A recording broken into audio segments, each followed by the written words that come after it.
तो जैसे कि हम जानते हैं कि ये वाले सेशंस में हम बाबा की वाणियों में से जो स्पेसिफिक पार्ट है सिर्फ वही उठाते हैं, और उसमें भी खासकर जो हमारे लिए कैसे मददगार है। तो इस हफ्ते का जो टॉपिक है वो है खुश कैसे रहे। तो उसके अंदर एक सबसे बड़ी बात ये आती है कि जो हमारे अंदर शक्तियां तो हैं, हम सबके अंदर शक्तियां हैं, मगर वो शक्तियां समय पर यूज नहीं होती हैं। तो बाबा उसके लिए क्या कहते हैं। और दूसरी बड़ी बात, जैसे बाबा कहते हैं कि मेरे ऊपर छोड़ दो, तो मेरे ऊपर छोड़ दो मतलब क्या, कैसे उसके अंदर हम विचार करें। क्या छोड़ के हम बैठ जाएं आराम से सो जाएं जा करके, या कैसे करना है। तो वो चीज आज हम देखेंगे। तो बाबा कह रहे हैं वर्तमान समय विशेष एक लहर दिखाई देती है। कोई भी बात सामने आती तो बाप द्वारा मिली हुई सामना करने की शक्ति का स्वयं प्रयोग नहीं करते हैं। सामना करने की शक्ति क्या होती है? ऐसी परिस्थिति जिसमें आपको खड़े होकर उसको फेस करना है। मान लीजिए कोई हमारा सगा संबंधी है, बहुत हमारा उसके साथ स्नेह रहा है और उसने शरीर छोड़ दिया है जी। और अब वो जो उसने शरीर छोड़ा, अब हमें वहां पर रहना तो पड़ेगा, और हमें दुख ना हो तब तो सामना करने की शक्ति यूज हुई ना। उसी तरीके से हम किसी सभा में हैं, किसी पब्लिक गैदरिंग में हैं, किसी व्यक्ति ने हमारी इंसल्ट करी, तो उसमें सामना करने की शक्ति यूज करनी पड़ेगी। तो ऐसे आप लगाते जाइए, हर एक परिस्थिति में सामना करने की शक्ति यूज होती है। तो बाबा कह रहे हैं उसका प्रयोग नहीं करते हैं, लेकिन बाप को सामने कर देते हैं कि आपको साथ ले जाना है, हमें शक्ति दो, मदद देना आपका काम है। आप ना करेंगे तो कौन करेगा। कि बाबा कोई बोलने लग जाते हैं कि बाबा आप ही कोई अनुभव कराओ, कोई विशेष अनुभव कराओ या कुछ करो, ये काम तो आपका है। थोड़ी सी आशीर्वाद कर दो, वही बताया कि बाबा चलो थोड़ा सा ऐसा कर दो, थोड़ी सी यहाँ पे मदद कर दो। आप तो सागर हो हमको थोड़ी सी अंजलि दे दो। वही बाबा से ही जैसे दोबारा से गुहार लगाने लग जाते हैं।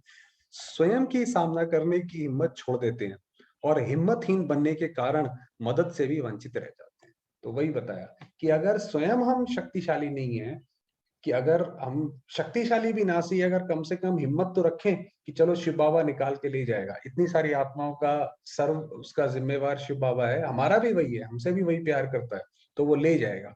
तो हिम्मतहीन अगर बन गए कि अरे अब तो कुछ नहीं हो सकता, तो कैसे बाबा ने कहा मदद से वंचित रह जाते हैं। ब्राह्मण जीवन का विशेष आधार है हिम्मत। जैसे श्वास नहीं तो जीवन नहीं, वैसे हिम्मत नहीं तो ब्राह्मण नहीं।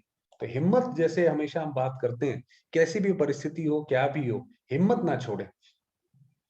बाप का भी वायदा है, हिम्मते बच्चे मददे बाप। सिर्फ मददे बाप नहीं है। अगर अब हम सब कुछ हथियार डाल के बैठ गए, तो बाबा ने मदद करनी भी होगी, कोई अच्छा विचार देना होगा, उससे निकलने का तरीका जाना होगा, या कोई और व्यक्ति हमारी मदद करके हमें निकालेगा, तो उसके लिए हिम्मत तो चाहिए ना। आजकल की लहर में बाप के ऊपर छोड़ देते हैं। तो वही बताया कि बाबा के ऊपर छोड़ना है तो कैसे छोड़ना है, वो भी तो सीखना आना चाहिए ना। और स्वयं अलबेले रह जाते हैं। अब करना क्या है, ये तो बाबा ने बताया, अभी तक ऐसे करते हैं। विशेष कमजोरी यह है जो हर शक्ति को व हर ज्ञान की युक्ति को सुनते हुए व मिलते हुए स्वयं के प्रति यूज नहीं करते हैं, अर्थात अभ्यास में नहीं लाते। तो बाबा की जो हम वाणी सुनते हैं ये सत्य ज्ञान है। तो इसमें तो बाबा कहता है कि ये जितना ज्यादा प्रैक्टिकल में लाओगे उतना ये बेनिफिशियल रहेगा। सिर्फ सुन लिया, बहुत अच्छा कर लिया, उससे कोई फर्क नहीं पड़ेगा। सिर्फ वर्णन करने तक लाते हैं। वर्णन करा, औरों को सुना दिया, खुद को सुन लिया, सिर्फ वर्णन करा। लेकिन अंतर्मुख हो, हर शक्ति की धारणा करने के अभ्यास में जाओ। जैसे कोई कोई इन्वेंशन करने वाला व्यक्ति दिन रात उसी इन्वेंशन की लगन में खोया हुआ रहता है, वैसे हर शक्ति के अभ्यास में खोए हुए रहना चाहिए। हर शक्ति के अभ्यास में, अब जैसे बाबा बताएंगे, जैसे सहन शक्ति व सामना करने की शक्ति किसको कहा जाता है, सहन शक्ति से प्राप्ति क्या होती है, सहन शक्ति को किस समय यूज किया जाता है। अब ये सारा सोचे हम कि भाई सहन शक्ति है, बाबा के साथ में आत्मा हूं, मेरे सामने कोई ऐसी परिस्थिति आएगी तो मैं आत्मा कैसे उससे पार करूंगी, सहन शक्ति को अपने अंदर कैसे धारण करूंगी, क्या उससे फायदा होगा। दुनिया में तो कहते हैं सहन शक्ति, भाई आप सहन सहन करोगे तो लोग तो और बढ़ते चले जाएंगे, भाई आपको अपने हक के लिए लड़ना चाहिए। बाबा कहता है सहन शक्ति। अब सहन शक्ति सही है कि हक के लिए लड़ना सही है। कोई व्यक्ति सामने गलत बात कर रहा है, आप क्या सहन शक्ति से उसकी बात सुन लो या उसको वहां पे बात को रोको, ये सोचने की बात है। तो बाबा कह रहा है ऐसे हर एक शक्ति की उसमें धारणा में जाओ, उसकी गहराई में जाओ। सहन शक्ति ना होने के कारण किस प्रकार के विघ्नों के वशीभूत हो जाते हैं। अगर सहन शक्ति मेरे अंदर नहीं है तो क्या होगा, कोई भी व्यक्ति मुझे दुखी करके चला जाएगा। अगर कोई माया के रूप क्रोध के रूप में सामना करने आए तो किस रीति से विजयी बन सकते हो? ये जैसे ये सोचो कि भाई अगर मान लीजिए हमारे सामने कोई आए ऐसा व्यक्ति, बिल्कुल बाबा कहते हैं महाकाल हो महा क्या महामंडलेश्वर हो, माया का भी महामंडलेश्वर हो, तो कैसे उस वक्त हम अपने आप को संभालेंगे? कौन-कौन सी परिस्थितियों के रूप में माया सहन शक्ति के पेपर ले सकती है? वन इन एडवांस विस्तार से बुद्धि द्वारा सामने लाओ। तो पहले से ही जैसे जो है वो चीज़ सामने अपने रखो। रियल पेपर हॉल में जाने के पहले स्वयं का मास्टर बन स्वयं का पेपर लो, तो रियल इम्तिहान में कभी फेल नहीं होगा। तो जैसे कि पहले से ही हम अपने आप को तैयार रखें, चाहे विनाश के समय कि भई ये सृष्टि का विनाश हो रहा है, मैं आत्मा जो है अचल अडोल खड़ी हूँ। सामने वाली आत्मा कुछ भी कर रही है, कैसे भी कर रही है, मगर तब भी जो है मैं आत्मा उसमें अचल अडोल हूँ। अपने आप को देखें और सोचें कि भई ये यहाँ तक पहुँचने के लिए मुझे क्या करने की ज़रूरत है। ऐसे एक-एक शक्ति के विस्तार और अभ्यास में जाओ। तो विस्तार में जाओ, फिर उसको अभ्यास करो। अभ्यास कम करते हैं, व्यास सब बन गए हैं। व्यास माना सुनाने वाले, व्यास ने लिखी ना, तो व्यास सब बन गए हैं, लेकिन अभ्यास नहीं करते हो। इसी प्रकार स्वयं को बिज़ी रखने नहीं आता, इसलिए माया आपको बिज़ी कर देती है। तो अपने आप को इसमें बिज़ी रखो कि भई अभी मुझे ये वाली शक्ति मेरे अंदर ये कमी है, मान लिया, समझ लिया ये वाली मेरे अंदर कमी है, अब इसको दूर कैसे करना है, वो सोचें। अगर सदा अभ्यास में बिज़ी रहो, तो व्यर्थ संकल्पों की कंप्लेंट भी समाप्त हो जाए। साथ-साथ आपके अभ्यास में रहने का प्रभाव आपके चेहरे से दिखाई दे। तो बाबा ने कहा दोनों चीज़ें होंगी। क्या दिखाई देगा? अंतर्मुखी सदा हर्षित मुख दिखाई देंगे। तो जैसे हमेशा, क्योंकि अगर हम जानते हैं कि ये परिस्थिति पहले से आने वाली है और हम उसके लिए पहले ही तैयार हो गए, तो फिर कोई टेंशन की बात ही नहीं है। क्योंकि माया का सामना करना समाप्त हो जाएगा। जैसे अनुभवों को बढ़ाते चलने से बार-बार एक ही शिकायत करने से छूट जाएँगे। तो अगर एक बारी अनुभव हो गया कि भई बाबा ऐसे करके मदद करता है, ऐसे करेंगे तो ऐसे हमें सफलता प्राप्त होगी, तो फिर तो उसके बाद हम फ्री हो जाएँगे उससे। जैसे सर्व शक्तियों के अभ्यास के लिए सुनाया, वैसे ही स्वयं को योगी तू आत्मा कहलाते हो। लेकिन योग की परिभाषा जो औरों को सुनाते हो, उसका स्वयं को अभ्यास है, तो उसका बाबा ने कहा उसका अभ्यास करो। योग की मुख्य विशेषताएं सहज योग है, कर्म योग है, राज योग है, निरंतर योग है, परमात्म योग है। तो बाबा ने कहा योग की जो एक तो सहज होगा, पहली बात तो ये है कि जो हम बाबा को याद करेंगे, तो जैसे बाबा ने बोला हुआ है कि आप मन से बोलो मेरा बाबा, मीठा बाबा, तो बाबा आ जाएगा। वो सहज योग हो गया। कर्म योग हो गया, माना कर्म हम सारे कर रहे हैं, ऐसा नहीं कोई कर्म छोड़ के बैठ जाए। राजयोग है, ये सबसे बड़ा योग है। और निरंतर योग है, हमें हमारा जो योग है वो निरंतर शिव बाबा के साथ होना चाहिए। और दूसरा बताया परमात्मा योग है, परमात्मा के साथ। योग तो हमारा सबके साथ लग सकता है, दूसरी आत्माओं के साथ भी लग सकता है, मगर ये परमात्मा योग है। तो जो वर्णन करते हो वह सब बातें स्वयं के अभ्यास में लाए हो। सहज योग क्यों कहा जाता है, उसका स्पष्टीकरण अच्छी तरह से जानते हो, वह अभ्यास में भी लाया है। ये बाबा ने बोला कि सहज योग है, हमें अंदर से लगता है कि ये सहज योग है। हम बाबा को जब याद करना चाहें, हमें लगता है हम बाबा को याद करके पहुंच सकते हैं उसके पास, तो सहज योग हो गया। नहीं है तो देखो क्यों नहीं है।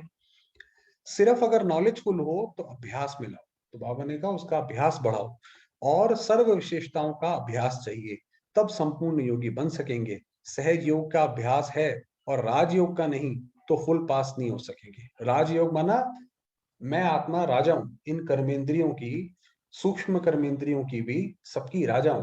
तो वो अभ्यास है, हम अपने सारी कर्मेंद्रियों को, अपने मन को भी अपने हिसाब से चला सकते हैं। इसलिए हर योग की विशेषता का, हर शक्ति का और हर ज्ञान की मुख्य पॉइंट का अभ्यास करो। यही कमी होने के कारण मेजॉरिटी कमजोर बन जाती है और वही अभ्यास की कमी के कारण कमजोर आत्मा बन जाती है। तो बाबा ने कहा वही कमजोर की वजह से जो है फिर समझ नहीं आता कि ज्ञान तो मिल गया। ज्ञान तो अपने आप में एक लाइट की तरह है। जैसे आप रोड पे जा रहे हैं और सामने से रोड पे बिल्कुल अंधेरा है, रात को ड्राइव कर रहे हैं, तो ज्ञान होगा तो वो लाइट जल जाएगी। मगर रोड पे चलने की जो शक्ति चाहिए, वो तो योग से मिलती है। तो अभ्यासी आत्मा, लगन में मगन रहने वाली आत्मा के सामने किसी भी प्रकार का विघ्न सामने नहीं आता। लगन की अग्नि से विघ्न दूर से ही भस्म हो जाते हैं। अगर हमारी एक ही लगन है कि मैंने तो शिव बाबा को याद करना है, मैंने तो शिव बाबा के पास पहुंचना है, मैंने अपनी उस अवस्था को प्राप्त करना है। तो इस लगन में ये जो लगन की अग्नि है उसमें सब दूर हो जाता है। जैसे आप लोग मॉडल बनाते हो ना शक्ति स्वरूप के, शक्ति से असुर व 5 विकार भस्म होते हुए दिखाते हो ना, या भागते हुए दिखाते हो, तो ये मॉडल किसका बनाते हो? अभी क्या करेंगे आपको पता है, देवियों का जो स्पेशली काली माता का जो बनाते हैं वो ऐसे ही बनाते हैं। हर बात का प्रयोग करने की विधि में लग जाओ, कि जो भी बाबा ने बात बोली उसका प्रैक्टिकल प्रयोग कैसे है। अभ्यास की प्रयोगशाला में बैठे रहो तो एक बाप का सहारा और माया के अनेक प्रकार के विघ्नों का किनारा अनुभव करेंगे। तो जैसे अनुभव करेंगे, ये शिव बाबा सदैव हमारे, उसका हाथ हमारे सदैव सर पर है।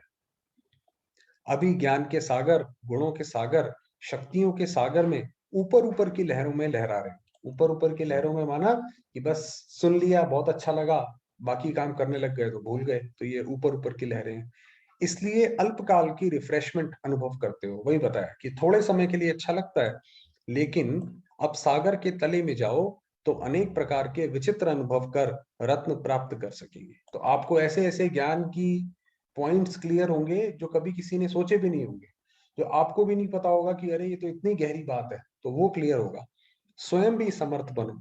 अब यही चिट्ठियां नहीं लिखना, बाप को हंसी आती है, माना बाबा को चिट्ठी लिखते हैं ना, तो उसमें लिखते हैं कि बाबा माया आ गई, ये आ गई, तो बाबा कह रहे बाबा को हंसी आती है। छोटी छोटी बातें और वही वही बातें लिखते हो एक तो छोटी छोटी बातें लिखते हो और वापस बार बार बार बार, आज बाबा इसने बोल दिया, आज बाबा उसने वो बोल दिया। विनाशी डॉक्टर का कार्य भी अपने ऊपर, बाप के ऊपर रखते हैं। मतलब विनाशी डॉक्टर का मतलब कि जैसे बीमारी आ गई तो बाबा से कहेंगे बाबा आप ठीक करो। तो विनाशी डॉक्टर, भाई डॉक्टर के पास जाओ, डॉक्टर ठीक करेगा ना। रचना अपनी, कर्म बंधन अपना बनाया हुआ और तोड़ने की ड्यूटी फिर बाप के ऊपर। ये ऐसे नहीं होगा भाई, कर्म जो है हमने किए हैं तो उसको तोड़ना भी हमें ही पड़ेगा। बाबा की याद करेंगे तो बाबा मदद करेगा, जैसे ऊपर बताया हिम्मत बच्चे मदद बाप, वो करेगा, मगर हिम्मत हमें रखनी पड़ेगी। बाप की ड्यूटी है युक्ति बताना, वही बताया कि श्री कृष्ण को सारथी बताया हुआ है, कि भाई वो सारथी थे, बता देते थे भाई यहाँ से ऐसा करो वैसा करो, मगर लड़ना तो अर्जुन को पड़ता था। तो वही हमारी बात है कि शिव बाबा युक्ति बता सकता है कि कैसे होगा, मगर चलना हमारा काम है। बाप की ड्यूटी है युक्ति बताना, वह खुद ही करना।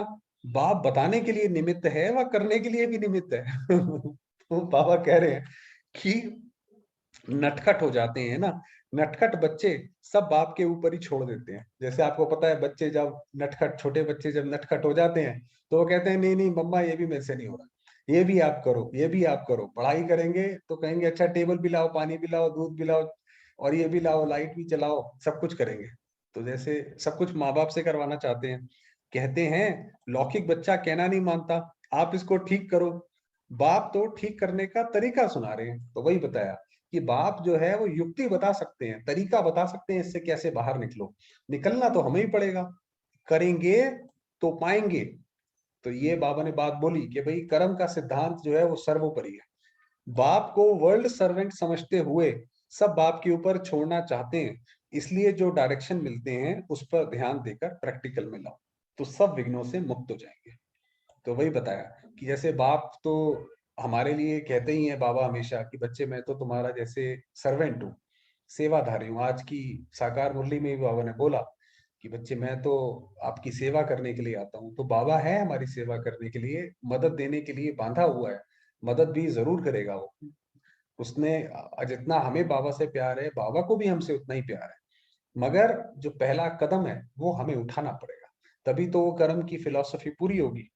समझा? अच्छा, तो ये बाबा ने बोला। तो ये बाबा याद प्यार दे रहे हैं, सदा बाप के हर आज्ञा का पालन करने वाले आज्ञाकारी।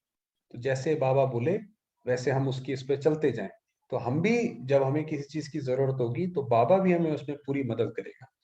एक बाप दूसरा ना कोई, कि सिर्फ एक शिव बाबा, उससे ही हमारी सारी आस, आस्था, विश्वास उस पर ही हो। इस पाठ का पालन करने वाले, सदा स्वयं को अभ्यास में बिजी रखने वाले, वही बताया कि किसी ना किसी शक्ति के अभ्यास में रहो, कि चलो ये वाली शक्ति यूज करते हैं, चलो ये वाली शक्ति यूज करते हैं। संपूर्ण ज्ञान और योग की हर विशेषता को जीवन में लाने वाली ऐसी विशेषात्माओं को बाप दादा का याद प्यारा नमस्ते। तो कल तक जब हम मिलेंगे तो कोई भी एक शक्ति, चलिए सामना करने की शक्ति, सहन करने की शक्ति मान लीजिए, है जी। कल 24 घंटे तक जब हम मिलेंगे तो हमें इस 24 घंटे में कोई भी गुस्सा करे या कैसा भी करे, हमें रिएक्ट नहीं करना। हमारे मन की स्थिति जो है वो चेंज ना हो। ये चलिए एक दिन के लिए प्रैक्टिस करते हैं। कल जब दोबारा मिलेंगे तो देखते हैं कल कितना इसमें हो पाएगा। ठीक है जी? चलिए थोड़ी देर बाबा को याद करते हैं।